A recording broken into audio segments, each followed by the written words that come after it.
Buqim në bu CHI Bu CHI podcast.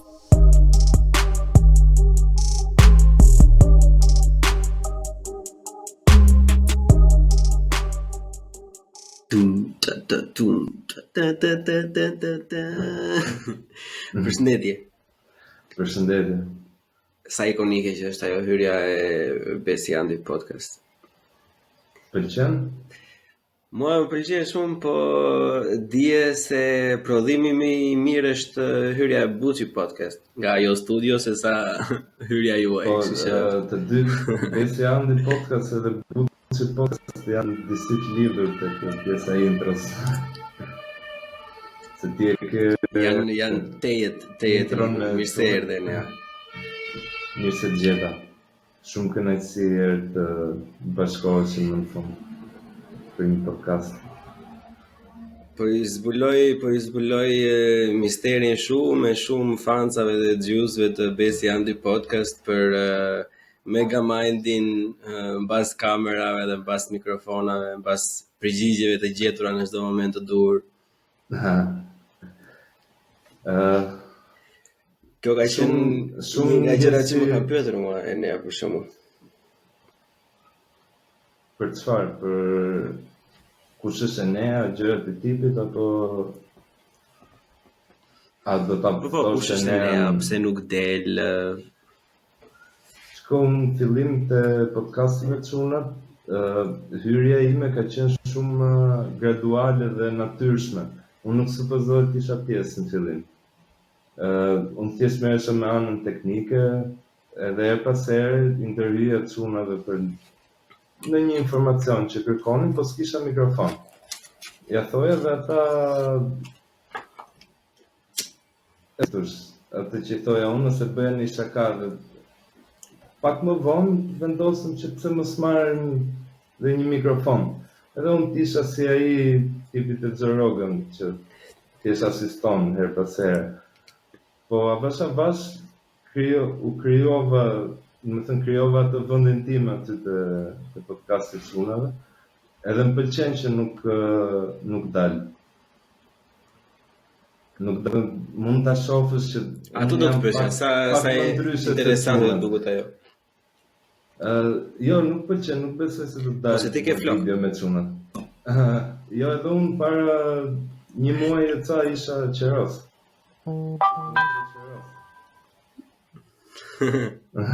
Opa, mesazhi shumë busy man. Po sa komfort je me këtë pjesën plako mbrapa, se unë e di kam qenë edhe në disa podcaste të tjera, po jo shqip, domethënë shumë prapa kuinave që siç e keni pasur dhe ju që keni zakonisht shoqërinë ose njerëz që rinë aty ju dëgjojnë dhe ju japin ato ndjeshmëritë e mira, domethënë. Meqense do doje ta zgjidhje prapë nga e para, domethënë do dilje apo nuk do dilje? Se do dilje. Domethënë, un kam dhe një podcast tjetër ku dal, po prapë eksperiencat e Besi Andi është tjetër gjë.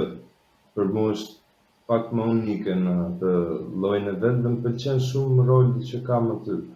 Nuk e kam problem që nuk dal. Nuk e shoh as si mungesë ekspozimi të vetes, nuk e nevojshme me thënë drejtën që ta firmohem aq shumë edhe me imazh. Plus ka dhe një gjë që ndjem pak më i sigurt me thënë drejtën. Jo, unë të pyeta për më shumë për faktin sepse nga që unë i ndjek të dy podcastet se do të dalin dhe tek ai tjetri, se ai tjetri më duket mua sigurisht thellësia jote e brendshme, më shumë se sa Besi Andi. Po pyes për këtë fakt më thënë sepse kur unë pyeta grupet e mia që çfarë pyetjesh ti bëjnë, në dy nga këto grupe pyetja e parë që erdhi domethënë që kush është ky valla? E kupton pse sepse nuk e kemi parë, pse nuk e kemi bërë dhe pastaj unë i dërgova Tempulli o Neonufrit edhe pse nuk del. Ai ka shumë për të folur, ka shumë dije, ka shumë ashtu, pse nuk del vetë, pse nuk bëjnë debat, etj. Nga këto pyetje të tilla më erdhën edhe në komente pastaj unë lexoj dhe komentet tuaja, feedback-un që më jeni dhe ka shumë njerëz që duan. Në fakt jam aktiv në jetën publike underground. me thënë drejtën, jo publike të mass medias, po jam mendoja që njerëzit e dinin kush isha, domethënë thjesht aty jam pa figurë, po kam pas përshtypjen që shumica njerëzve e dinin kush isha. Në vlerëson pak veten dhe podcastin, se normalisht nuk janë vetëm njerëzit që të njohin ata që e shohin dhe ju ndjekin, janë edhe persona të tjerë për shembull. Unë s'dia fare në fillim deri në momentin e parë që të shkruajta për podcastin, më shpërndaj ato fillimet e para, domethënë që bëra lidhje me fytyrën. Po, çfarë është kjo underground? Definojë një çik, se nuk e kupton gjithsecili çfarë domethënë ti je aktiv underground. Në undergroundin e shoh më shumë si një underground që është zhvilluar dhe po zhvillohet dhe vazhdon të zhvillohet jashtë syve medias. Është një grup i vogël njerëzish që ndjekin disa podcaste, ndjekin disa live show që bëjmë ne ose miqtë tanë që merren në një kulturë që nuk del masivisht në media, po është pjesë aktive e jetës qytetit për një grup të vogël njerëzish, dhe rreth 2000, 3000, maksimumi 8000 njerëz. Po interesante, po çfarë përmbledh kjo undergroundi, domethënë ç'a mbledhje se që bëni dhe shfaqje live dhe gjëra kështu, domethënë çfarë përmbledhin këto në përgjithësi? Tani unë i flas pak për Jam House-in edhe se e shoh si pjesë botës undergroundit, që është studio. Po duhet ma thosh mua, shiko, mua duhet të ma shpjegosh këtë gjën me moll, sepse unë jam komplet i pa ditur nga ajo, kam mungesë të thellë informacionin dhe nuk e di fare se për çfarë bëhet fjalë, edhe unë shumicën e gjërave si Jam House e këto të tjera, për shembull i kam dëgjuar për herë të parë podcast. Po, jo shumë e drejtë, se në herë dhe ne e bëjmë kështu sikur e kuptojnë, e dinë njerëzit.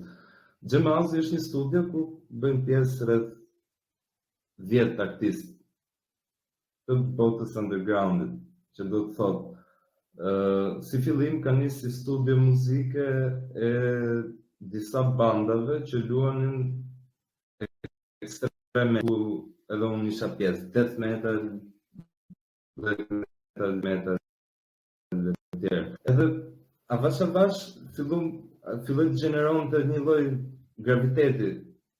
U bashkuan më shumë banda, jo pa fund, bandat tona, po kemi arrit deri në 4 banda aktive dhe ne filluam të organizonim koncerte duke u përpjekur të runim një lloj serioziteti në mënyrën e organizimit dhe sillim një lloj cilësie.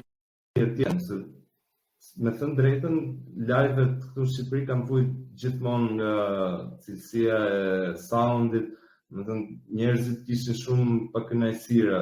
Flas për live-et e underground, metalit, rockut, për grupe që kanë muzikën e vetë origjinale, jo grupet e cover në përlokal. Sa të shoh më shumë të pjesa e argëtimit se sa të pjesa e për Smithfield që zhvillohet. Filloi gjeneronte më shumë gravitet, si të thush, po ne kemi arritur në një lloj organizimi që kemi një studio që mund të quhet dhe si qendër kulture, që ka studio regjistrimi, jam unë dhe një piktor tjetër që përdorim për studio pikture, janë 2 podcaste që janë hostohen, si të është në këtë studio, dhe po mundohemi të bëjmë një mini celulë të vogël kulturore, që normalisht është underground, se nuk është pjesë e medias gjërë, që ne mund gjenerojmë shumë trafik ose shikues ose ndjekës. E kuptoj. Është, domethënë unë se kisha shumë ndjenin, e kisha idea se ishit pak më shumë të shpërndarë, po pas ka qenë diçka që bashkoka gjithë bashku, tani bën më shumë sens që ja. me që përmendën gjitha ato domethënë si rock, si death metal, piktura, skulptura, podcaste. Çaj e tillë plak. Po. Kush e tillë, e kupton? Është një pavarësisht se për ata që e kanë ndjekur Besi Andi podcast për shembull mund ta dinë në mënyrë aktive apo pasive që je një personazh kompleks, më dukesh vërtet një personazh shumë interesant dhe do kisha vërtet dëshirë ta kuptoja si e definon ti veten tënde domethënë. Çfarë je ti kur pyet njëri çfarë je për shembull? Tani ne nuk kemi zakon të pyesim çfarë je, po nëse do të pyesë njëri. Shumë pyetje pak e gjerë, domethënë për të folë pak. Po kemi gjithë kohën e dynjas. Se ti unë shoh veten pak më thjesht. E shoh veten pak më thjesht. Tipit unë jam një njeri që kam shumë kuriozitet dhe dëshirë. Më thënë se kur i numëron gjithë ato punët e vogla që unë bëj, podcast, merr me muzikë, një grup bateris, pikturoj, ndonjëherë bëj edhe një video, bëj podcast, duket sikur janë shumë gjëra, po unë e shoh më thjesht, jam një njeri që kam kuriozitet për të provuar sa më shumë gjëra. Mirë, shiko, e pas ke një çik natyrë modeste kështu domethënë, që ke një çik si puna ime, domethënë tek e pjesa që kam qejf të bëj shumë gjëra. Nuk është valid kjo si arsye për shumicën e njerëzve se edhe njerëz të tjerë mund të kenë shumë dëshira për të bërë shumë gjëra, po i mungon sipërmarrja. I mungon vullneti, i mungon ajo që të provojë diçka të re. Pavarësisht se ti ndryshe nga unë nuk je i ri për sa i përket përfshirjes me njerëz, po që shiko, kërkon një farë lloj vullneti të përfshihesh në kaq shumë gjëra, kupton? Plus edhe ty nuk të përputhen as medaljet, të paktën në ato që ne njohim si klishe të binarëve të shoqërisë, për shembull, është një njerëz që bën muzikat klasike, ose si të themi, nuk e di si mund t'i kategorizojmë fiks ato që janë në Spotify, që unë i kam në playlist, është ajo baterist apo death metal, pastaj nga ana tjetër janë ato pikturat fantastike, pastaj më vonë këto gjërat nuk përputhen në ana tjetër vëllai dashur. Ty mund të duket sigurisht qenia jote, po ku një njerëz që e shikon nga jashtë thotë që si ka mundësi, si ndodhin gjitha këto. Janë njerëz të ndryshëm. Pikërisht. Ato vinë pak edhe si ushqejnë njëra tjetrën. Më thënë, nuk është një lloj të mësosh pikturën në një moshë të rritur, kur më përpara ti nuk e marr me asnjë formë tjetër arti, se sa të mësoj moshë të rritur kur më përpara e marr me muzikë. Normalisht arti ka një lloj shqise e 6, e 7, si vje, për të perceptuar realitetin në një mënyrë të veçantë, të ndryshme, edhe pjesa e karrierës së tij në muzikë i ka dhënë shumë pikturës, ka bërë më pak orë pune për të arritur diçka nëpërmjet pikturës. Pastaj pjesa e podcastit është thjesht dil dhe fol, nuk më ndo çik më pak trajnim ose ka më pak kreativitet, është thjesht shprehje lirshme e vetes tënde, përgjithsisht arsyeshme. E kuptoj.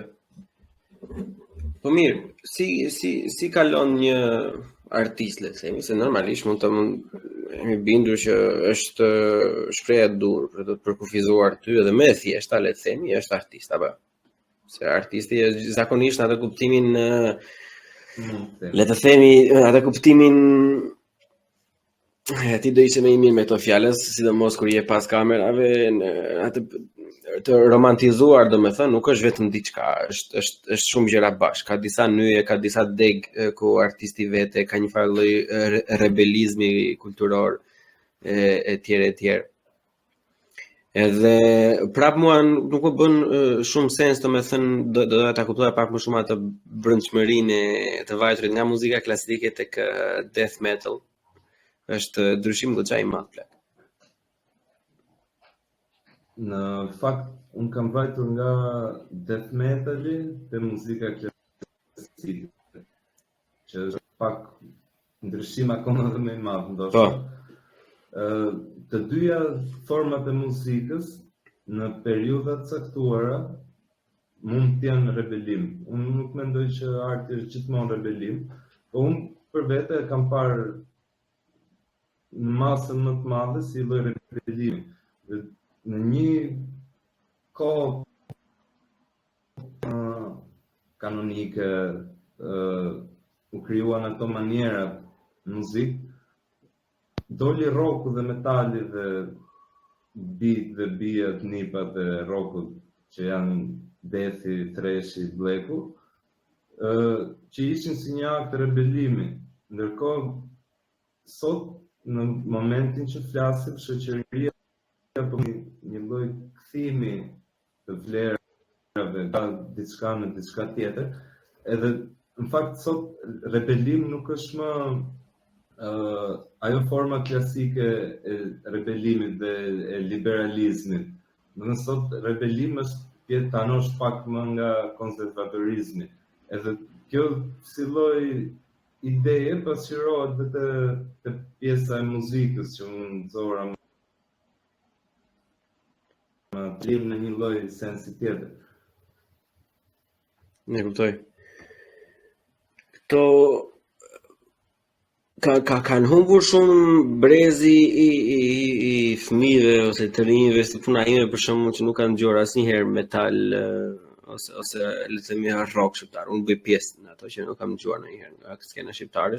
Thjesht nuk kam qenë në ato ura, ose unë as nuk kem lindur rritur në Tiranë, jam rritur në Berat edhe maksimumi i çfarë na vinte ne ishin këto banat e repit asaj kohe. Do me thëmë, për ishte maksimumi.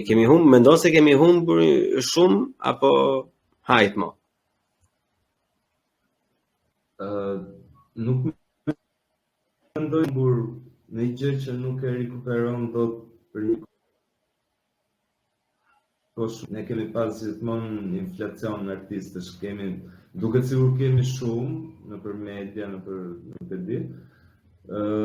Po në fakt artistë real që krijojnë muzikën e tyre me një intensitet shumë normal për një artist, jo një këngë në vit ose një këngë për pushimet verore ose gjëra të tipit. Kemi pas shumë pak, edhe është diçka që perosh që tani, më thënë, mjafton të ulesh dhe nuk ka më shumë se 10 orë muzikë gjeneruar në Shqipëri, në skenën e undergroundit, që nga viti 90 deri më sot. Ajo që më pëlqen është që tani në këtë moment ke çat humbësh pak më shumë, sepse ka më shumë publikime, ka më shumë banda që po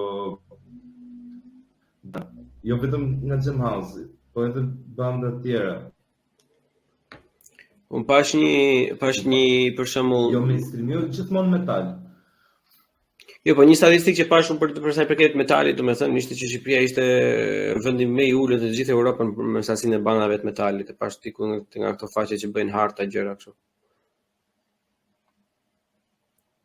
Po nuk është për të çuditë se vetëm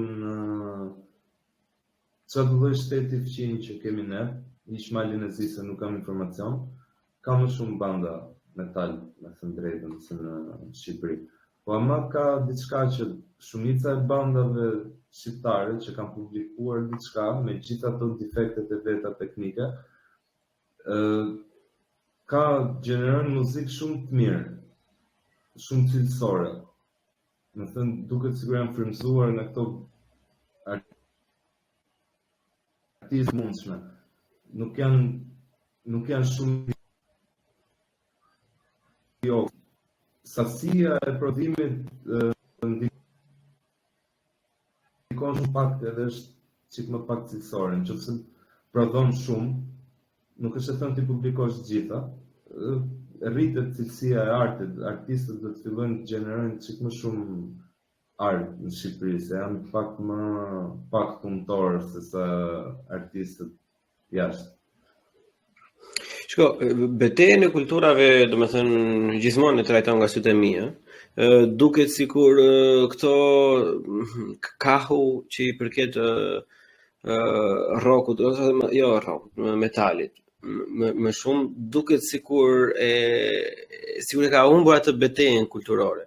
Se po ta vëm re para, le të themi nga vitet 2000 ca, ishin këngët e lehta vinin nga këto shlaga, këto tipe roku gjerman, domethënë, ose vinin nga metal me kitar, me akustik që bëheshin në sfond, kurse tash këngët e lehta bazohen ku me repera, me bite të rënda, domethënë me drill etj. Duket sikur vërtet roku dhe metali e kanë humbur pak të betejën kulturore mes hip-hopit edhe rapit, domethënë. Shiko, nuk e besoj, sepse unë realisht duke gjyku si lloj muzike, si zhanër, duke u futur në specifika, e shoh si nga vetëm zhanër me potencial, më thënë nga ana e kompozimit muzikës, nga ana e shpirtit që ka si muzikë, është e vetme e krahasueshme me muzikën klasike ose me jazzin, që janë rryma shumë klasike, si thosh, në kultura të ndryshme. Perëndim është Po pse na shpjegojnë çik këtë pjesë që pse është e vetmja që krahasohet?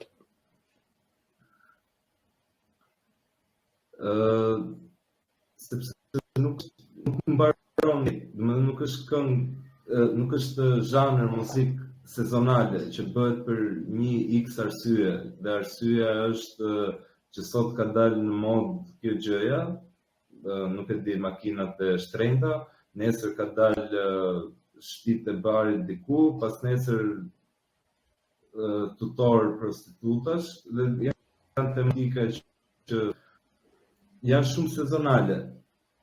Edhe melodi që mbarojnë për 10 vjet, 15 vjet, po ta shohësh metali nuk ka lidhje me modën, nuk merret me modën, me çështjet të momentit. Shumë cekta, merret me çështje pak më fondamentale, gjithsecili në atë mënyrën e vet, po përgjithsisht tenton të preki pak më thellë, edhe nëpërmjet teksteve. Nuk rri në sipërfaqe. Edhe në shembull nuk besoj që 1700 dëgjonin bejte, ka pas dhe njerëz që dëgjonin muzikë ose dëgjonin muzikë keqe. Nuk besoj se te prodhimi i kulturës, cilësia e kulturës ndikon shumë se a është më popullorja e mundshme në atë moment. Normalisht duhet të jetë deri diku, po nuk është kushti i domosdoshëm që të jetë më popullor. Siç nuk ishte Van Gogh më popullor në kohën e vet.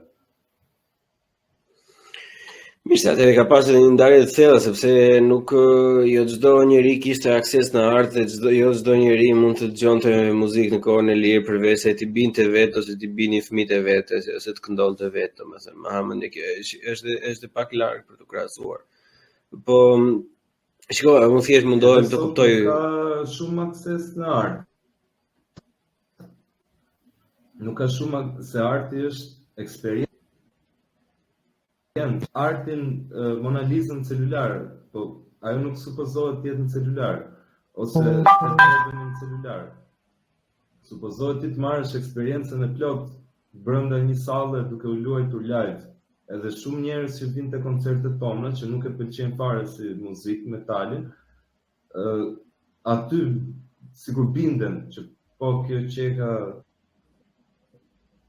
thosh me vërtet eksperiencë shumë e bukur se ajo që dëgjon me kufje. Me thënë, unë s'le kisha dëgjuar një herë, më thonë, të lloj muzike, thjesht me kufjen më pëtresh celular. Po në live është eksperjenca e plot e artit, dhe nuk është se ka më shumë kontakt me artin njeriu sot. Ka kontakt me kopje të artit.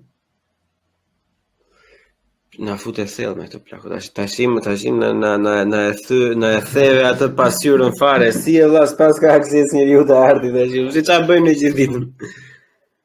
Ua.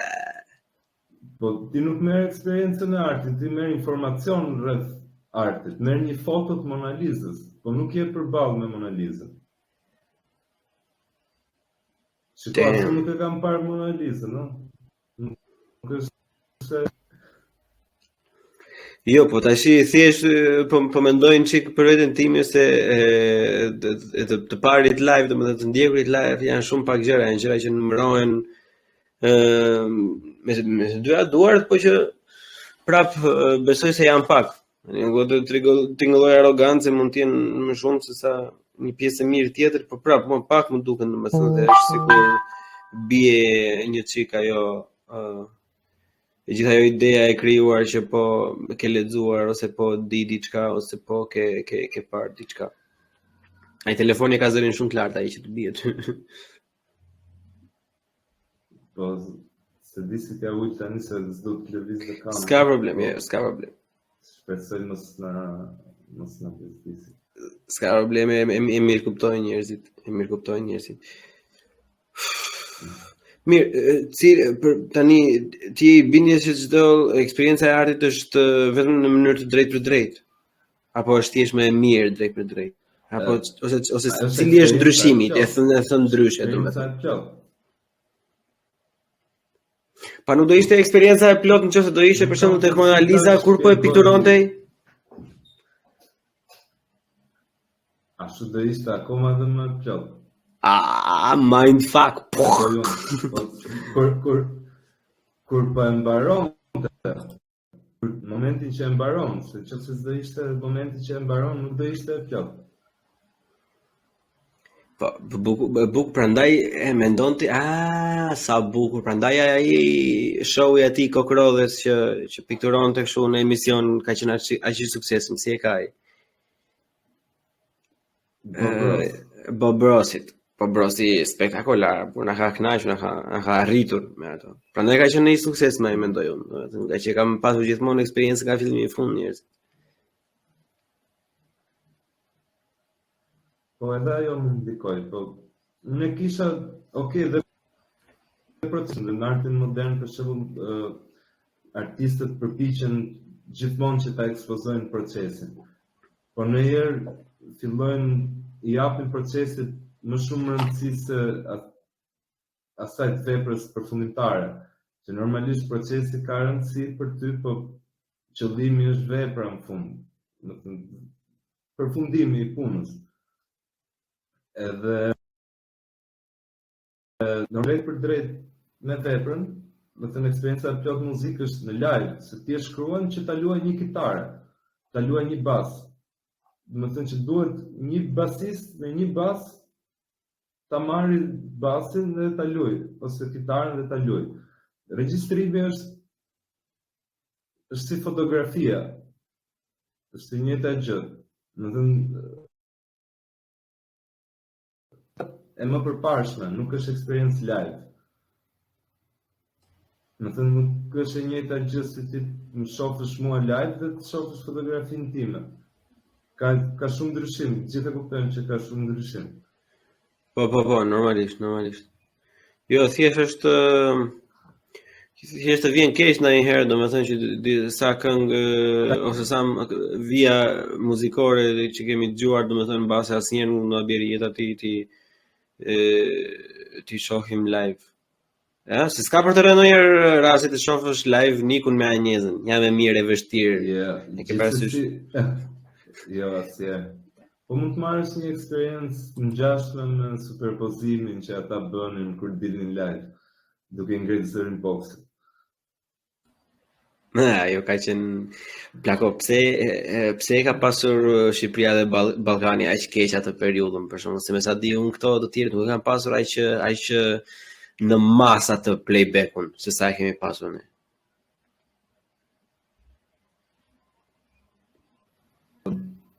Ka disa arsye shumë të thjeshta. Është që po thoj çfarë që janë artistë që nuk punojnë. Edhe nuk janë të aftë që atë pjesën ta performojnë live, se me kompjuter ti mund të bësh shumë manipulime.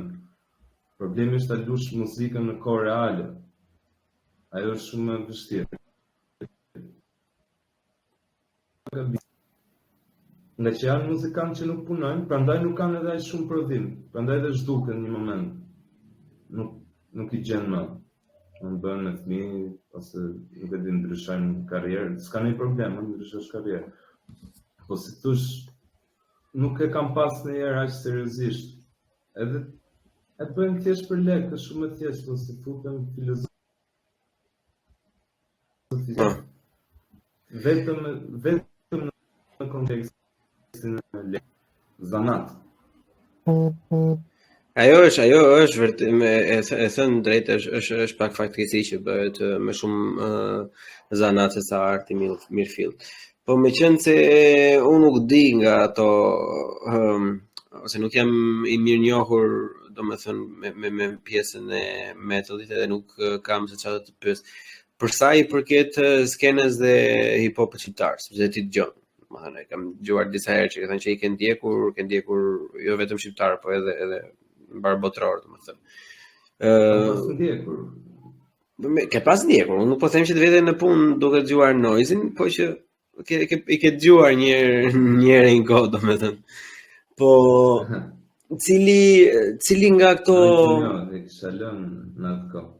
E kishe lënë atë kohë. Po cili nga këto reperët shqiptar, domethënë, është ai që të ka pëlqyer dhe që të vazhdon të pëlqej? Unë jam fan si vjetër i To Die For, me thënë drejtën. Edhe këngët e albumit të parë, Jetëson, ne i herë pas here vazhdoj të dëgjoj. Më shumë se ata e kam pas kuptuar shumë mirë atë filozofinë e hip-hopit që më shumë rëndësi kishte poezia. Do të thënë jo gjërat cekta, tani nuk po kam bot, po flisnin për ato hallet, shqetësimet, problemet e veta, këndvështrimin e vet mbi ato, mbi gjëra që ata e preknin në vërtet emocionalisht ata. Jo thjesht për përfitim. Edhe nuk e di, më zhduk si diçka e sinqert, se ata. Edhe një album tjetër që kam pas qef kur isha i vogël, që në pari tingulli 3, Prishtina fucking City. Mira, e larta. Është lart. Tingulli Trent ka nxjerrë shumicën e këtyre artistave ose pseudo-artistave shqiptar, si duash ti verja emrin. Ata kanë qenë vërtet jetë në nivel. Po mirë, po si nuk na përmendë Unikatilin. Nuk e di, nuk e kam pas shumë qef me të drejtën. Në qoftë se ti fokusohesh te poezia, domethënë tek mesazhi, tek rimat e lirikat, Unikatili është tjetër nivel, pra ku standardi është këngë që vërtet të prekin. Unikatili është si ajo, ka disa këngë që janë si ajo Vjesha e Pashko Vasës, që edhe sot i dëgjosh edhe janë super aktuale. Jo, se ngrite shumë. Jo, po unë se ngre, unë i vë bazë me të gjithë dëgjuesit tash, për shembull, është një këngë që unë e veçoj edhe përmend gjithmonë sa më herë më jepet rasti, është kënga Qëndro e Unikatilit, për shembull. Është vërtet pa asnjë lloj egzagjerimi, në çdo periudhë vjetër që kam dëgjuar atë, ajo këngë ka qenë aktuale. Kupton? Flet për degradimin, flet për ikjen, flet për largimin e migrantët, përballimin e këto gjërat e këqija që ne vetëm marrim këtë kulturën konsumatore, po nuk importojmë produktivitet e tjerë. Për shembull, këto i ka thënë Unikatili, se njerëzit nuk i veten në mendje se shumica vetëm di atë Dysysen, që prapë është pa frikfare dizimi i bukur shqiptar gjithsesi. Por që vetëm atë di, nuk din edhe këtë pjesën tjetër të lirikave të arta, për mendimin tim. Unë nuk mendoj se ka arritur ndonjë grup tjetër, edhe bile as To Die For atë lloj standardi. Se edhe një artist, me thënë, me apo pa playback, me apo pa ghostwriter, se këto janë histori që vinë nga mbrapa, pa asnjë lloj videoklipi, pa asnjë lloj gjëje, është më i respektuari për momentin, domethënë nga shumica. Sepse këto noizera, stresra, këto janë i ke këmbëve kudo. Jo, këta nuk i pranoj fare. Unikatilin, se po flasë për Unikatilin. Nuk më pëlqen bota që ai të fut, me thënë drejtën. Unë jam pak i jashtë asaj lloj bote, flas në përgjithësi me këto vrasje kriminale, hasmërira, nuk e di, nuk më pëlqen shumë ajo si se ai si poezi mbase ka shkruar shumë bukur atë. Kurse Tudaj Forët kanë qenë pak më është me hip-hop. Tudaj Forët ka qenë hip-hop, tamam, domethënë ishin po. Nuk po them që është i keq ai Unikatili. Thjesht ajo si botë që të fuste ai më bën të ndiej pak jo vetvete, jo keq, jo mirë. Do të ndryshoj unë, se do të dërgoj 3 nga këngët e mia të preferuara, do dërgoj inbox dhe do më japësh feedback me të shkruar pastaj. Po që, shiko, është vërtet, domethënë, pavarësisht të gjithë romantizmit që japin adoleshentët shqiptarë e tjerë, sepse edhe unë kam dëgjuar shumë shpejt, kam qenë shumë i vogël dhe unë në fillim këngët që kështu jo macho, jo gangstere e gjëja pëlqeja, domethënë, por ato më tërhoqën, më futën tek ajo bota e tij dhe kur u futa i pash dhe të tjerat, ama ato që kanë ngelur në mendje janë këto të tjerat, këto që kanë mesazh, jo ato që kemi dëgjuar kur kemi qenë të vegjël. Unë mendoj se ka vërtet diçka të mirë kur një artist për shembull të bën ty ti pëlqesh. Të tjerat kanë bërë ato pjesët e tjera, jo macho, jo nuk e di që transmeton, mund të kanë dhënë rezultatin e nuk e dyshime mbi seksualitetin ose identitetin gjinor. Si është pikpamja të identitetit gjinor? Hajde, kalojmë tangente më tangente tani. Si e shikon këtë realitetin perëndimor? Se në Shqipëri nuk është se ka ardhur ai shumë akoma mendje.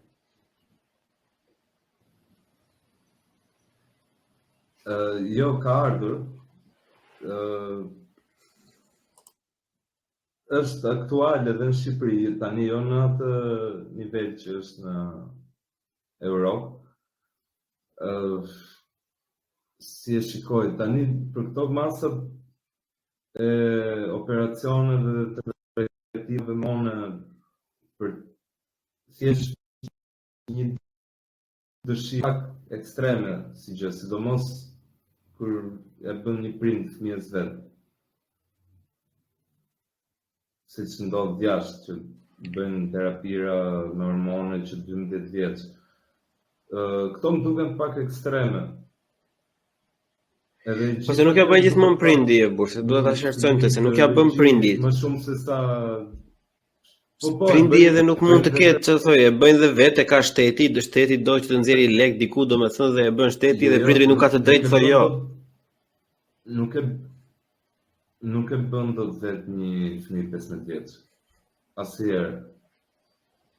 Sepse të marrëm në Kanada për shembull ti je i lexuar për këtë pjesë. Unë jam i bindur që ti e di këtë pjesë, edhe në Kanada, edhe në këto vende nordike ka pasur 1-2 raste që tani e kaluan në ndalim, domethënë, sepse nëse ti nuk ja afirmon fëmijës atë gjën që ai mendon për momentin, atëherë rrezikohet të merret dhe fëmia, e kupton?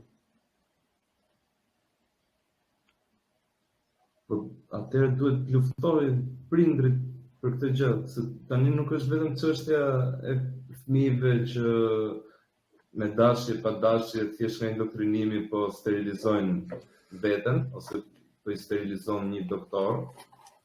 Është dhe ana e prindërve që nuk merret parasysh, që edhe prindrit vetë duhet luftojnë pak kundra kësaj gjë. Që ti pse nuk më heq mu drejtën që fëmia mos bëj tatuazh deri në 18 vjeç, po heq, domethënë i jep të drejtë të bëj ndërhyrje që mund ta lejnë pa fëmijë që tjetër. Mund të bëj një luftë, mund të ikë nga shtet që të luftoj diku tjetër ku nuk janë këto gjëra. Po edhe aq e thjesht nuk është ne tani, të kalojmë çik në debat, nuk është aq e thjesht, nuk është gjithmonë se nëse ai ka ndërtuar jetën aty nuk mund ta lej. Po është pra, është realiteti ka treguar që prindri është i ka ndërtuar për të ardhmen. Në rregull, ai mund ta ka ndërtuar për të ardhmen, po ideja është që nëse do ishte ashtu vërtet që do ishte çdo gjë në dorën e prindrit, ne do jetonim mirë të gjithë, po nuk është ashtu fatkeqësisht. Jo, nuk është ashtu. Kjo është diçka më e madhe, normal, po është edhe koha që njerëzit duhet bëhen pak më trima. Nuk mund presim që thjesht duke u anku diku, të zgjidhim diçka diku tjetër. Në momentin që ai të vjen te shtëpia, ti duhet të bësh rezistencën tënde maksimale. Mirë se hasim edhe një çik kundër veprim tek pjesa kur thuaj që do të bëj se është fëmia do të ndërhyjë etj, kur nuk je unë jam i njëjtit mendim, domethënë këto do të thonë ndalohen në mënyrë kategorike deri mbi 21 vjeç, siç është tani, nëse nuk lejohet të pi një birë në Amerikë 21 vjeç dhe në Kanada nuk mund të lejohet të ndryshojë gjinin me 18 vjeç. Kjo nuk është lejueshme. Si shiko, këto janë gjëra doktrina që janë idiote komplet, se në Amerikë për shembull në të shumica e vendeve ku nuk lejohen të pish një birë 21 vjeç, mund të shkosh ushtar 18 vjeç, e kupton? Edhe ajo është njësoj absurde nga kahu tjetër. Janë disa gjëra që nuk thjesht nuk bëjnë sens. Po kur në këto raste për shembull, për sa i përket kësaj gjës, nga që është e mbështjell me atë le të themi sensitivitetin e kushtëzuar dhe të krijuar artificialisht, nuk i jepet asnjë lloj lirie të paktën në qoftë se fëmia ka dalë hapur një institucioni tjetër, që mund të jetë shoqëria, mund të jetë shkolla në atë rastin e asaj vajzës kanadeze, e kupton? Ajo do të më aman babai ishte ndarë, domethënë, edhe babai mori vesh nga shkolla, që shkolla kishte filluar të jepte kokrat me kështu hormon, çai jepin, domethënë. Kjo është absurde plako. Edhe ai baba e sot kësaj ditë në gjyqje. Është shumë absurde, po duhet bën mbar se thosh prindër caktuar formojnë mekanizma, hapin çështje në gjykata.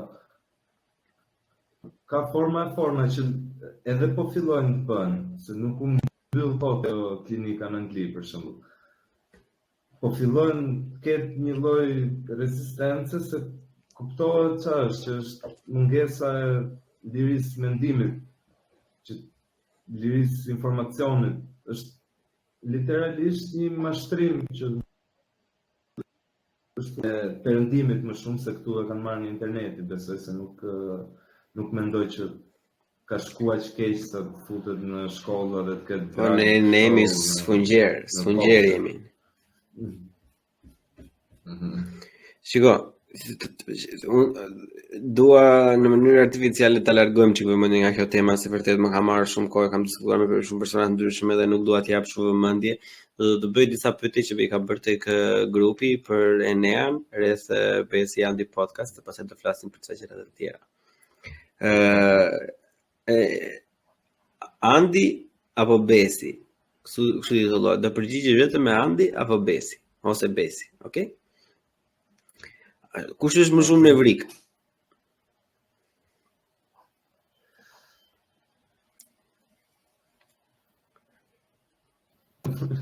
Andi më shumë. Andi më shumë nevrik. Kush është më shumë artist?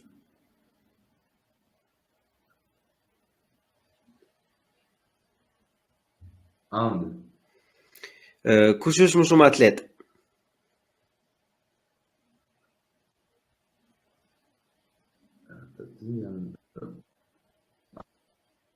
Andi, edhe Besi me. Kush është më shumë gazmor? Besi.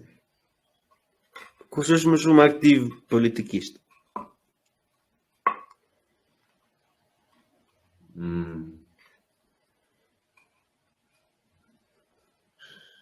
Aktiv asnjëri me të drejtin. Ti shprehen. Po pra, në shprehje, domethënë. Në shprehje, po Besi shprehet më shumë. Po. Kush do ishte kryetari më i mirë i opozitës? Kush janë opsionet? Besi dhe Andi për? Okej, jo thash me kalum pyetje tjetër. Besi besoj. Besi. Kush e do më shumë Grida Dumën? Andi, bravo, me Andi jemi dhe ne të gjithë. Bukur forte. Kalojmë tek ajo pjesa që kaq ishte për to, po kalojmë tek ajo pjesa që ndalove ti, me që ndalove vet. Faleminderit publikut për pyetjen. Falenderojmë grupin Buxhi Podcast 2, jeni shumë të mirë. Aktualiteti shqiptar plako. Ju diskutoni shumë shpesh shumë gjëra me çunat atje, ti ke mendimet e tua. E nisim çik në mënyrë mekanike, kështu duke na treguar ti tre problemet më akute në Shqipëri dhe pastaj e vazhdojmë natyralisht.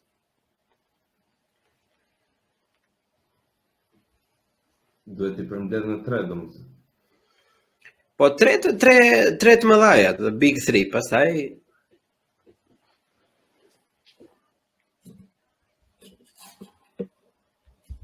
E para është mos dëshira e njerëzve për të ecur përpara. E dyta është mos dëshira e politikanëve për të ecur. E treta është mos dëshira e diçka e supreme që ne na nxjerr gjithmonë në vend në shkop të rrota. Është, domethënë, fati, ne vetë dhe politikanët. Po kush mendon se në realitetin shqiptar, nga këto të treja, domethënë, nga këto tre arsye, kush mendon se ka peshën më të madhe të fajit që ne jemi këtu? Mendoj se politikanët normalisht nuk fajsohet dot gjithë populli, se nuk ekziston një entitet që quhet populli, janë individ. Edhe disa janë për të fajsuar, disa nuk janë për të fajsuar. Kurse politikanët dhe klasa politike, që janë një numër më i kufizuar njerëz, janë betuar formalisht që ai mund të di ta bëj atë punë, të di edhe ta bëj mirë. Këtu ka politikanë që nuk din ta bëjnë punën, ka politikanë që nuk duan ta bëjnë punën. Dhe normalisht kur ai është zotuar që di ta bëjë atë punë dhe nuk po e bën, ka përgjegjësinë më të madhe faj. Se populli nuk është zotuar ndonjëherë që ne duam të shkojmë nga pika A në pikën B. Edhe nuk mund ta fajsosh. Do të thënë gjithmonë hapin e parë drejt diçkaje, duhet ta hedhë ose politika ose ana e kulturës. Në të revolucionet janë kryesisht politike, luftarake dhe kulturore. Nuk duhet vi diçka nga sipër. Siç erdhi në kohën e Skënderbeut, ishte Skënderbeu që i parë popullin. Mirë, kemi diçka gjenetike ne për shembull që nuk mund të bëjmë, pse nuk presim kokën për shembull, si Franca në kohën e Jakobinëve etj. Çfarë na mungon neve valla, që të kemi një farë lloje, të kemi disa ruaza të bardha në shoqëri. Ja thënë figurativisht.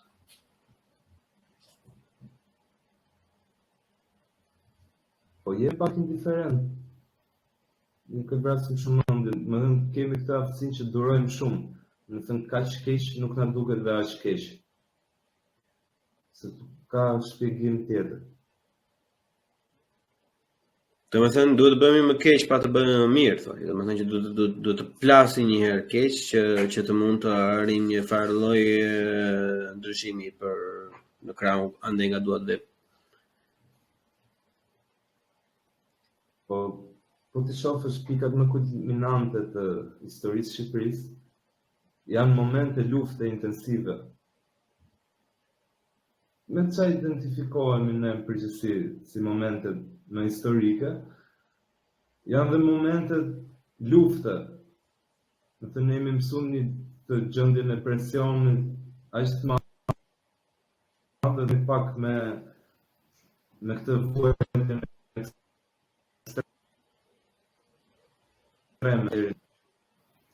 nuk është nuk e di, se nuk jemi sprovuar ka shumë kohë si popull, si kom.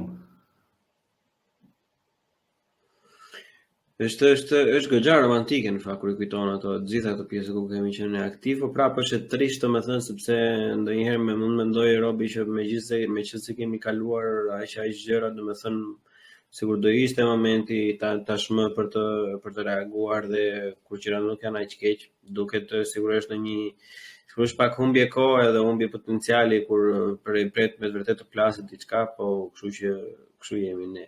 Një tematikë që kam dashur pafund ta diskutoj me ty, që për mos u zgjatur thellë se unë e di që kemi 101 probleme, po ajo që do doja ta diskutoja pak më gjithësisht është kjo në thonjza betonizimi i Tiranës, ndërtimet e reja etj, domethënë çfarë këtë vështrimi ke ti te kjo? Mendoj se përfundimisht Tirana e ka humbur një identitetin, edhe ka humbur një mënyrë pakthyeshme. Nuk besoj, më thënë, unë kisha ato bindjet e mia në fushat, po e besoj me vërtet që kushdo që të vi, nuk mund ta zhdëmtoj më, se po bëhem pak pesimist, po ka një dëm që është realizëm ai plot. Nuk kthehet dot më mbrapsht. Nuk kthehet dot më mbrapsht, ti nuk e ke më një qendër historike. Nëse shëmbat të kullën mbrapa sahatit,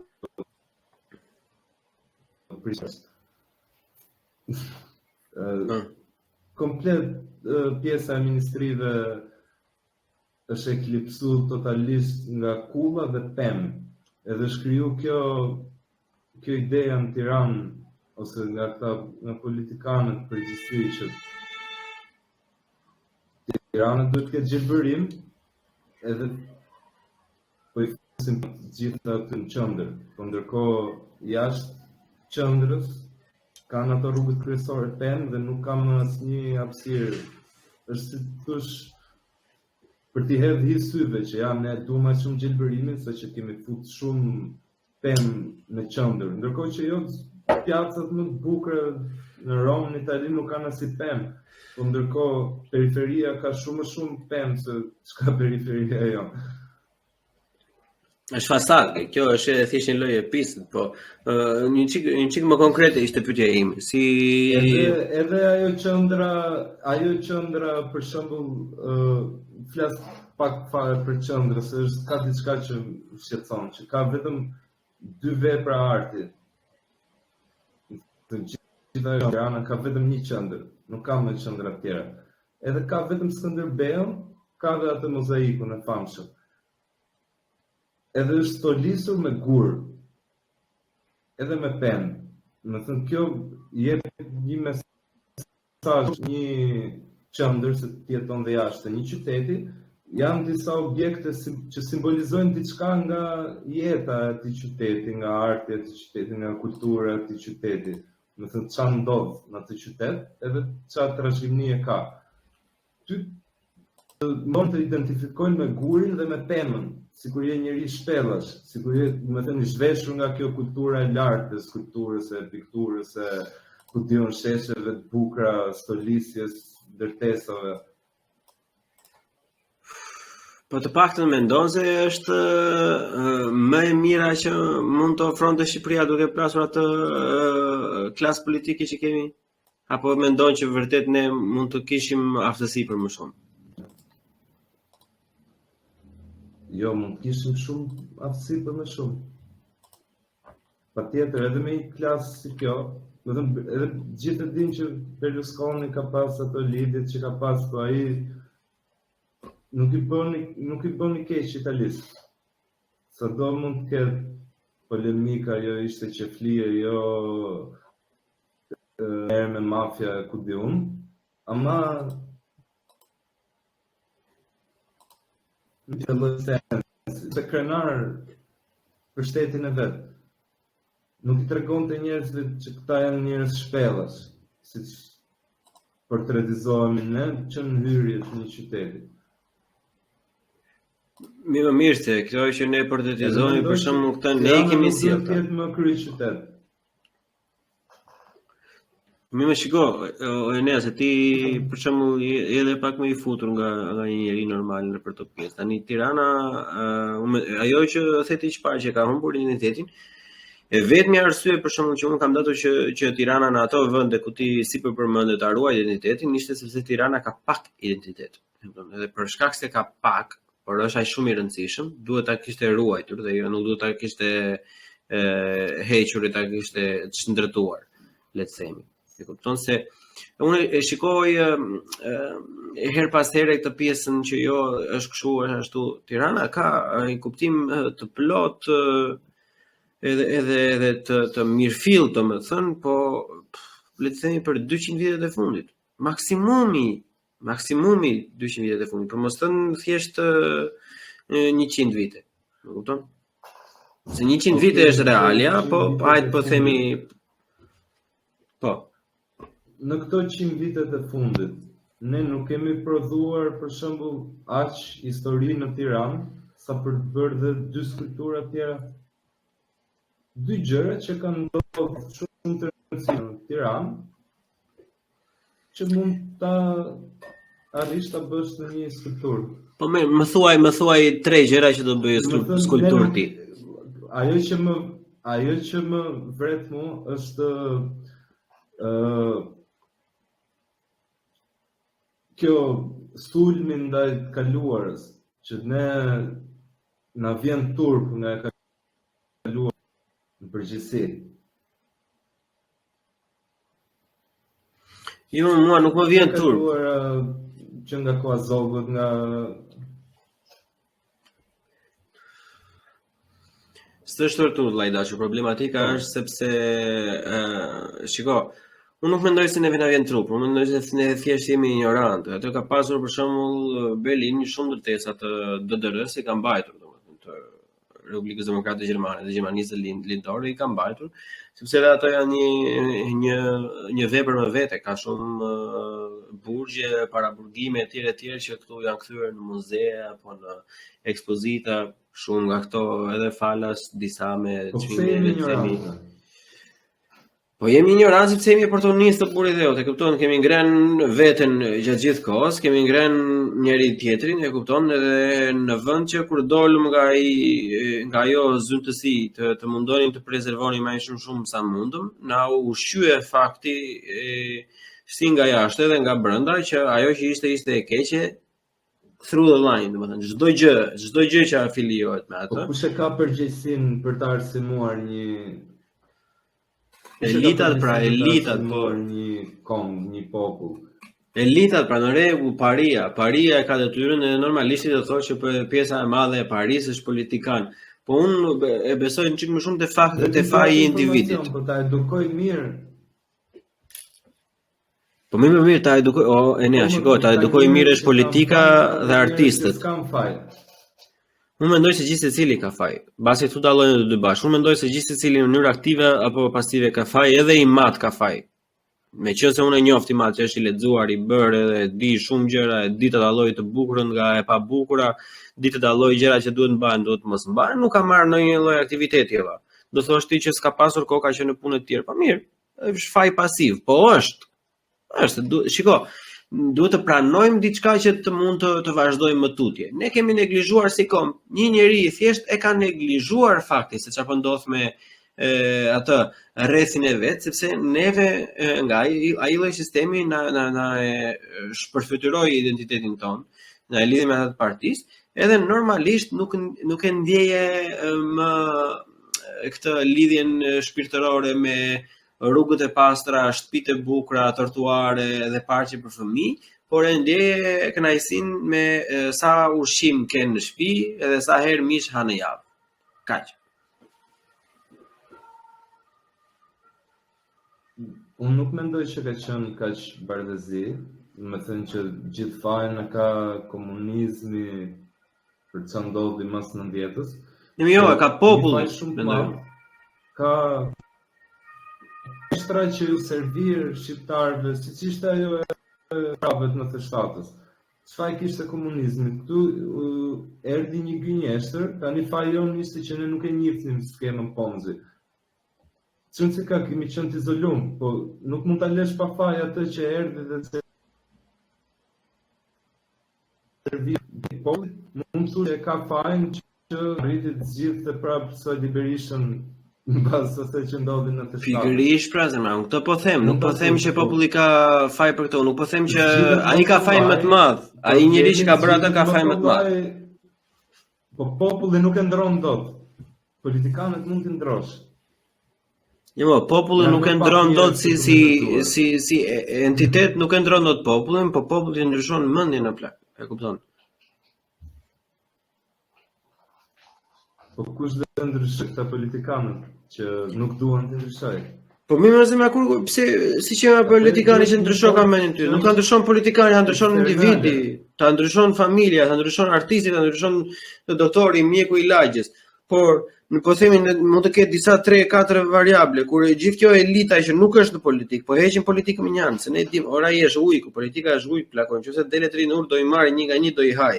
Për këtë jemi në vipash, nuk e kundërshtojmë. Po tani, në qoftë se këto hallkat e tjera të zinxhirit, pastaj dorëzohen vetëm për interesin e vet, siç janë elitat intelektualët, akademikët, post-akademikët, e dorëzojnë aftësinë e tyre, kapacitetin e tyre dhe fjalën e tyre, vendueshmërinë e tyre, e dorëzojnë për interesa personale, atëherë është faji politikanëve, por jo vetëm i politikanëve.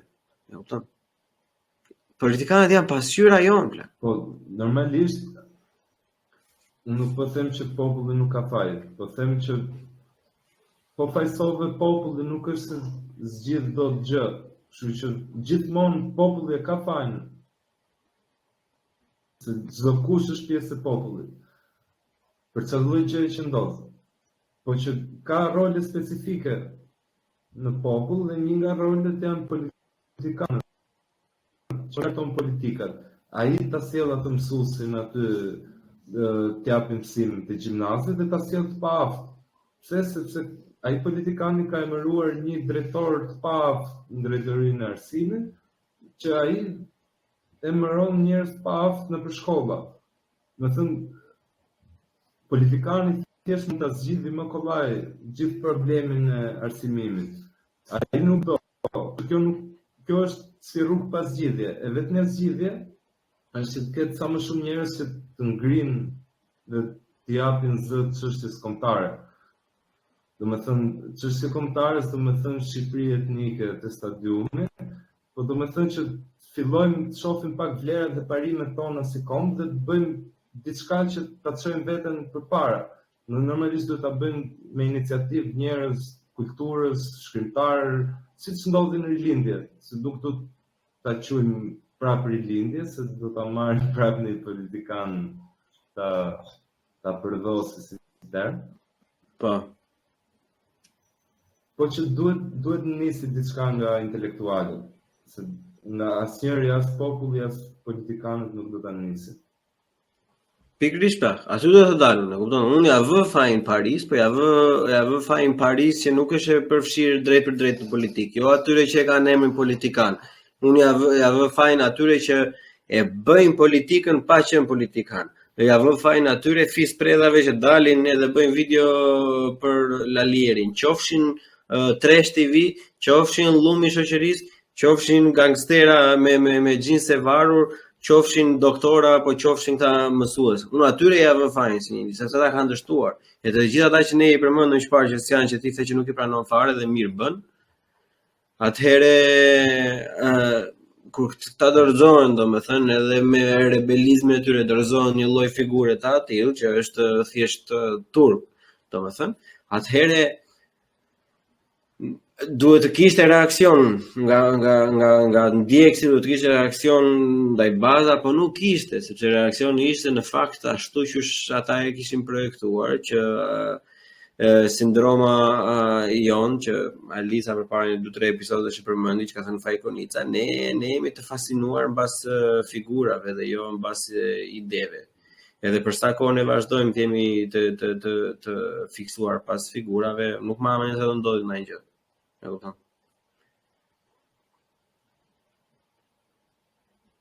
Shoh goxhat vështirë. Ne vë fajin dikujt që e bën me vetdije. Kushdo që e bën me vetdije ka më shumë faj.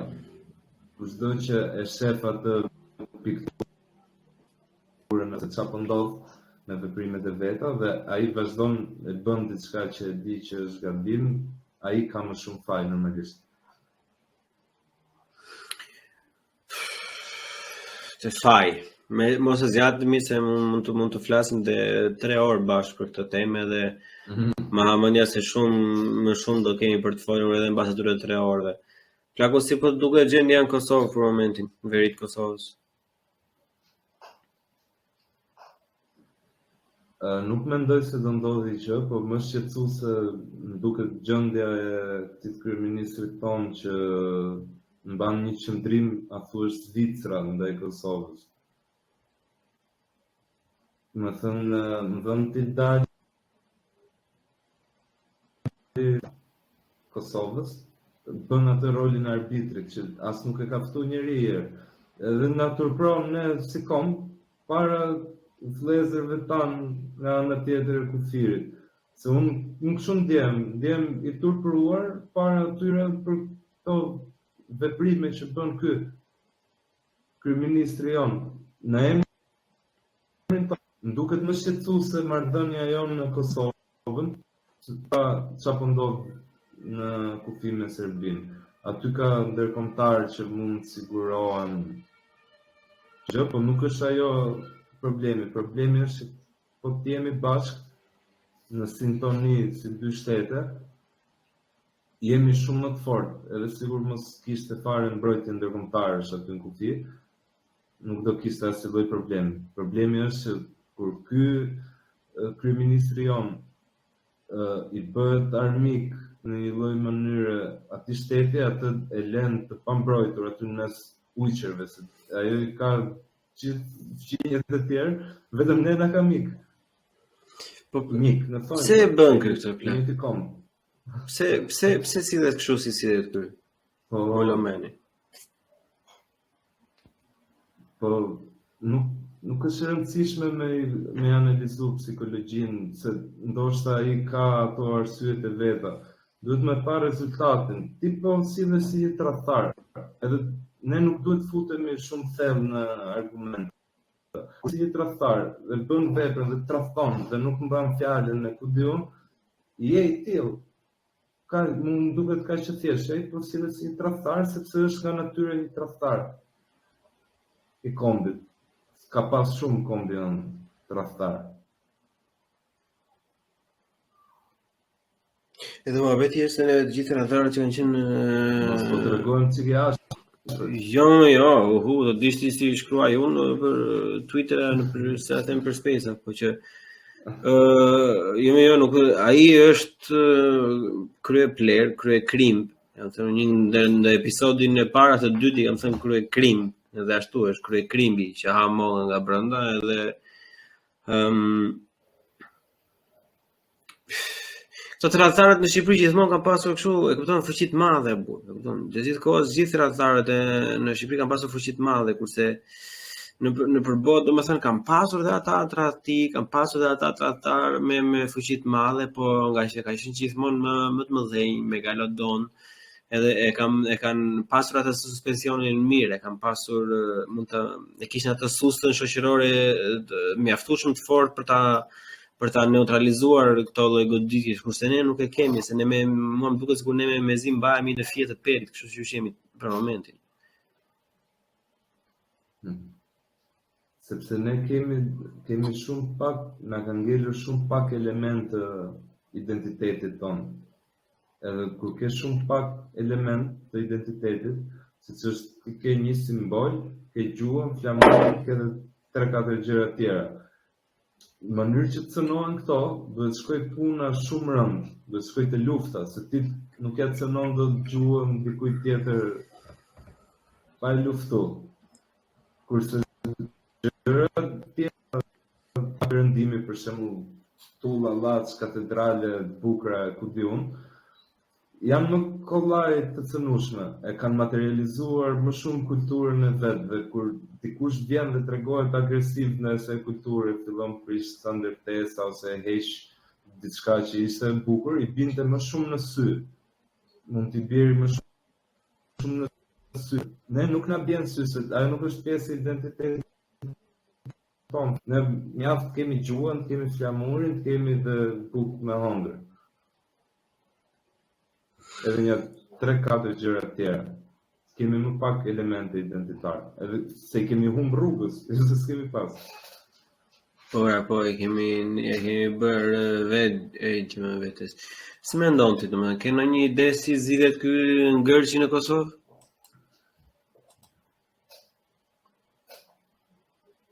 Mendoj që nuk e di, me thënë drejtën, se aty është një lojë pak më e madhe. Me thënë, përderisa përfshihet dhe Rusia dhe Amerika, është një lojë pak më e madhe. Me thënë, unë nuk e di se si mund zgjidhet. Po, ama di një gjë që nëse Shqipëria i del krahët Kosovës, është një plus në favor të Kosovës. Kur rolit nuk i sjell asnjë lloj të mire. Ka shumë arbitra në Europë, nuk ke pse të bëhesh dhe ti arbitër ndaj Kosovës. Bëu krah. Mendoj që do ishte një plus drejt zgjidhjes në favorin ton, se ka zgjidhje në favorin e serbit, ka zgjidhje në favorin ton. Ne duke bërë arbitrin, themi që zgjidhet si zgjidhet. Duke qenë më afër Kosovës, japim aq pak influencë sa kemi ne në NATO, Bashkimi Evropian, se ky del na jep leksione atyre. Aq influencë pak në favor të Kosovës. Ju thotë rindi qetë ju se kam folë unë diku jashtë kamerave që do bëhet mirë. Këto gjëra s'pëlqejnë, diplomacia bëhet hapur. Nuk ka gjë, nuk duhet ketë për ne. Diplomacia është thjesht një mangësi shumë e madhe shqiptare. Nëse shqiptarët do kishin diplomaci të fortë, shumë gjëra nuk do ishin kështu siç janë sot. Pra ne kemi vuajtur dhe do vuajmë për një kohë të madhe për sa i përket diplomacisë. Ne nuk kemi diplomat. Kjo është fatkeqësi kombëtare.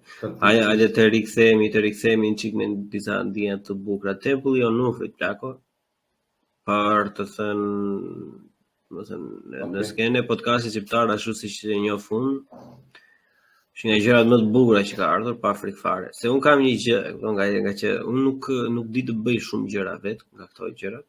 Kështu jo arte, skulptura, piktura, muzikë etj, nuk është se jam domethënë i kam pas provuar, jam i mirë, domethënë më shumë se sa mesatarja e popullit, por jo në atë nivel sa mund të cilësohesh si diçka dhe e them dhe vazhdoj ta them që kam jashtëzakonisht shumë respekt për individët që bëjnë gjëra të tilla dhe ajo ka qenë një eksperiencë në fillim, sidomos ato episodet e para, për shembull gjëra që ndonjëherë i ke marrë si të mirë qëna, ndonjëherë janë gjëra që i shef edhe nuk e di se çka ka, pse qysh tek e kupton. Ishte vërtet diçka që unë mendoj se jo vetëm që i mungonte tregu të podcastit. Kjo nuk diskutohet fare, po unë mendoj që thellësisht i mungonte kulturës si underground si overground. Domethënë se le të themi nuk e di nëse ti njeh në një, po unë nuk njoh në një emision, domethënë që ti futet edhe të shpjegoj tani për publikun e gjerë, pa asnjë lloj përfitimi, pa asnjë lloj tendence, pse qysh tek, kush je ti, kush jam unë, kush jemi ne, kë kemi nxjerr, pse i kemi bërë, ku janë bazuar, edhe çfarë lloj standardi kanë. Me sa di unë, kjo lloj gjëje nuk ka. Edhe juve ja keni nisur, unë ju uroj jashtëzakonisht shumë suksese, keni bërë ca mungesa. Po që kishit kohë që e mendoni plako apo ishte kjo një gjë spontane?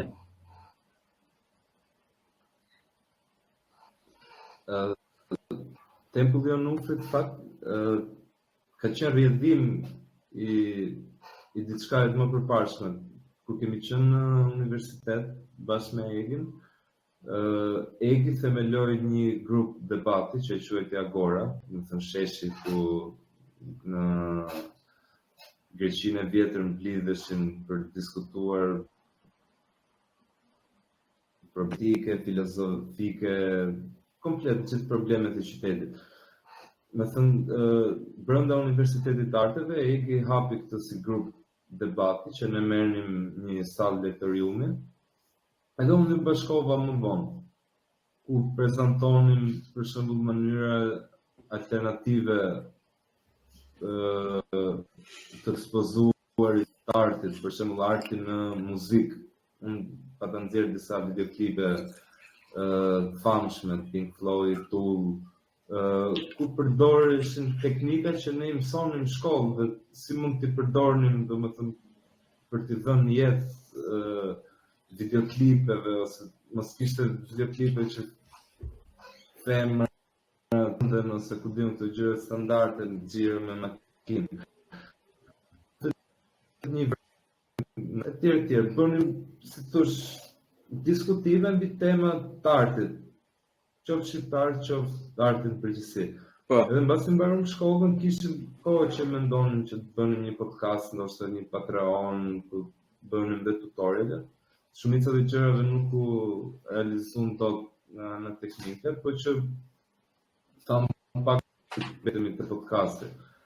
Këto kohë fakt kemi bërë pushim për arsye emigrimit, do të thoya.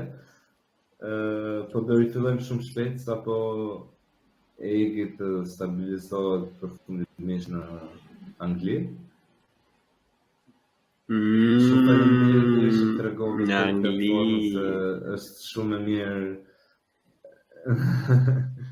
për ta vazhduar me tempullin në Onufrit. Edhe besoj të bëjmë shumë shpejt. Ne kemi nis tempullin thjesht nga dëshira e pastër duke pa qa mungon në botën e kulturës dhe qa mund të mbushim në diçka të vogël aty të gjëra që mungon. Unë kam djerë veten pjesë e atyre bisedave të tempullit në shumë kohë, se kam djerë veten si nxënës skoça, po do doja për shembull që të ftonit edhe njerëz për shembull si unë, ose mua, ose Andin, ose Besi, ose ata dini çik, po mendoj se do ishte kështu, do ishte bukur po të kishit një nxënës aty të vogël, të silleshi si sensei, që të bënte ndonjëherë ai nxënës i vogël disa pyetje banale për shembull, sepse nuk i dim vërtet, e kupton? Janë disa gjëra që ju i shpjegonin që janë të mirë që na edhe ne mirë që yeah, but what does that mean though? E kuptosh?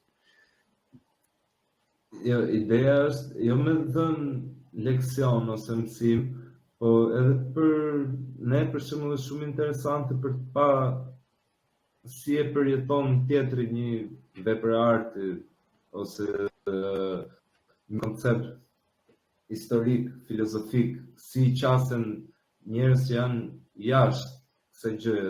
Ajo mund na ndihmojnë shumë për të thjeshtuar pak mënyrën e transmetimit, gjuhën për ta transmetuar, mund të testojmë ku është niveli i njerëzve jo intelektual, por niveli për sa i përket updatimit me ne kur përcjellim një mesazh të jetë më i kuptueshëm. Se kam vënë re që ne nuk është aq shumë i kuptueshëm ose duket pak teknik. Jo se s'është i kuptueshëm më, po ideja është që njerëzit si puna ime që kanë kështu këtë rating e lartë të kuriozitetit, domethënë që duan të dinë shumë ndonjëherë, domethënë kemi do të dish një çik më shumë për atë, po edhe unë e kuptoj që edhe koha nuk ju del, mund të rini me orë të tëra. Domethënë po ndonjëherë thjesht ndonjë që as sikur të ishte ndonjëri si puna ime që të bënte një pyetje më të thjeshtë, pyetjen më të dukshme, më obvious të mundshme në atë moment, domethënë që të ishte edhe një herë idiot nxeqja, i thon gjermanët, është e sigurt për idiotët, domethënë që e kupton çdo lloj pale e tretë pavarësisht profilit që ka. Por që duhet të ktheheni shumë shpejt, dakor? Kupton, ai duhet të japi çik duarve me stabilizimin, edhe duhet ta sillni se jemi të uritur, kupton? Shumë faleminderit, me thënë drejtën unë nuk e dija që kisha shkaktuar bashkë me Egin këtë lloj reagimi të paktën të ty dhe disa njerëz tjerë. Ka që entuziazm, më të më pëlqen edhe është një arsye akoma më shumë për thjesht sapo të strategi aty, sepse ai jam vetë personale, ai ka çuar gjërat në Angli, po vetë është në Itali dhe nuk mund ta bëjmë dot në anë teknike, si ide. Po. Shiko, unë mund të dukem kështu si vrazhd edhe pa takt, po i kam Shumë qef këto gjëra, domethënë edhe janë vërtet, domethënë janë gjëra që më tërheqin shumë fare sepse është diçka që unë për shembull s'e kam haberin. Edhe kur unë nuk di shumë për diçka, domethënë kam një ku dëgjoj një lloj kurioziteti deri diku që kalon edhe nuk e di valla, që ngatrohet shumë edhe e dua me do e mos, një si lloj epsh kurioziteti, kështu që e dua ha di dhe e dua tani. Ma nxirr episodin tjetër ku e ke pse s'e ke nxjerr. Jam binge watcher unë, prandaj e ke parasysh unë kam zbuluar Besi Andi podcast e kam parë. Je pak artist. E kam parë Besi Andi podcast e kam parë për 3 ditë plak. Unë e kam zbuluar nga episodi 40 ca.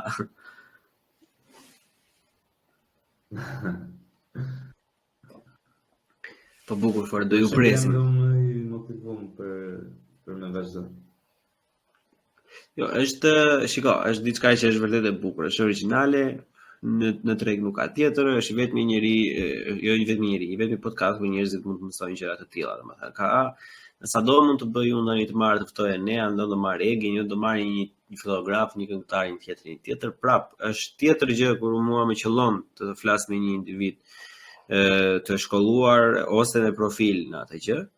Është tjetër gjë kur podcasti dedikohet artit, sepse siç folëm bashkë ne sot për shumë gjëra ndryshme që janë interesante që unë doja të dija dhe opinionin tënd edhe këtë vështrimin tënd. Për shembull, nuk mund të futem më shumë në detaje, të paktën jo në herën e parë. Pastaj unë të detyroj publikisht të vish prapë në podcast, se kam dhe gjëra të tjera për të diskutuar. Por që jo shumë mirë, mund të bëjmë një seri, mund të ftohem të podcasti jo prapë dhe flasim pak më specifikisht për një temë, për ndoshta për artin, për kulturën, për diçka më specifike që në mënyrë që do ta bëjmë një kërkesë publike dhe ti një premtim publik. Bëjmë më shumë hap pas hapi. Po, patjetër. Unë ta bëj një kërkesë publike, edhe pastaj ti e ke në dorë e premton publikisht apo jo, që doja të më vijë një herë në podcast, të dedikojmë një podcast Onufrit, me që edhe juve ja keni titulluar podcastin tuaj Tempulli i Onufrit. Unë do kisha shumë dëshirë, pse jo edhe bashkë me Egin, nëse do më vini një herë në podcast të diskutojmë rreth figurës së Onufrit, edhe në detaje.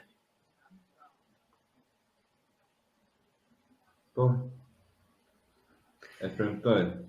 Paktën Egin kur të takoj. Bukur fort. Unë të falenderoj jashtëzakonisht shumë, ishte kënaqësi.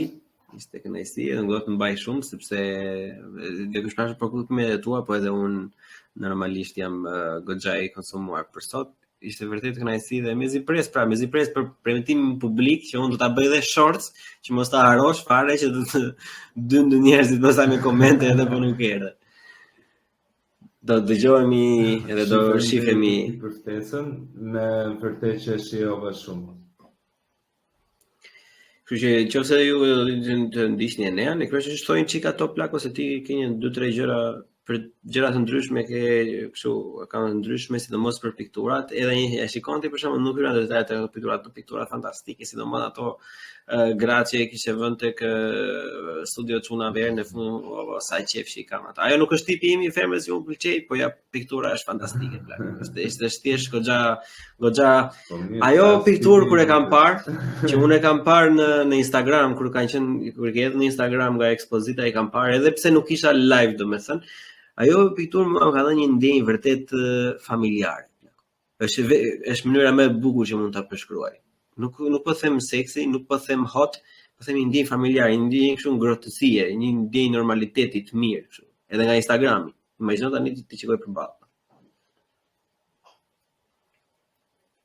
Shumë faleminderit për vlerësimin. Ajo ka qenë dhe ideja e pikturës, që mos jetë seksualisht. Kështu miq, ju mund ta ndiqni ne në Instagram. Rreshtoja një çik njerëz tash të gjitha gjërat ku mund të ndjekin. Po, Enea Ziu Paint. Duket se më ku video, okay. S'ka gjë, jemi. Enea Ziu Paintings. Enea Ziu pastaj profili tjetër që unë më shumë herë të muzikës. Filet e bandave, Morgu, Official. Edhe Besi Andi podcast. Karo.